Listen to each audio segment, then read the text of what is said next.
starting to become impatient, Edward. Hanggang ngayon, wala ka pa rin binibigay sa akin useful na magagamit natin kay Paolo. Try. Hindi ganun kadali yung pinapagawa mo sa akin. Kapag nahuli ako, that's the end for me. Ano ba kasing mahirap sa pinapagawa ko sa'yo? I just need you to access your brother's personal computer, which is just a few feet away from you, though. Eh kung madali pala, di sana ikaw nalang gumawa. Thank you. Thank you. Shall we proceed, Mrs. Torrecampo? Of course. So, Mrs. Torrecampo, there were rumors that your sons had a disagreement during a company event. Totoo po ba yun? You know what? Disagreement is a very generous word, but that story is not true. Huwag kayong basta-basta maniniwala sa mga naririnig nyo. Alam mo, in real estate, rumors are cheaper than land and far easier to manufacture, lalo na for people who can't keep up. Torrecampo Realty has been very visible lately, and you know when you're ahead, people don't chase you.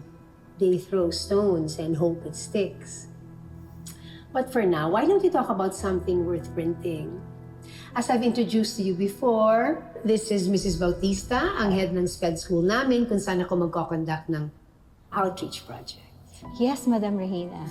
We truly appreciate your continued support to the Learning Heart Special Education Center. Happy to help always. Your foundation and sponsorship has helped many of our students. Mama, sabi, manang ulit, bili me burger, my teeth, sarap yun, gusto Jobert. Jobert, ikaw nga. Akala mo ba, hindi pa kalat sa buong building na to, na nag-away na naman kayo magkapatid? And everyone thinks na si Paolo ang nanalo dun. At ikaw ang talunan. Kapag hindi ka kumilos para ibagsak ang kapatid mo, you will be branded a loser for life. At kapag nagtagumpay ang project manager sa ilalim ng kapatid mo, lalo siyang babango sa daddy mo.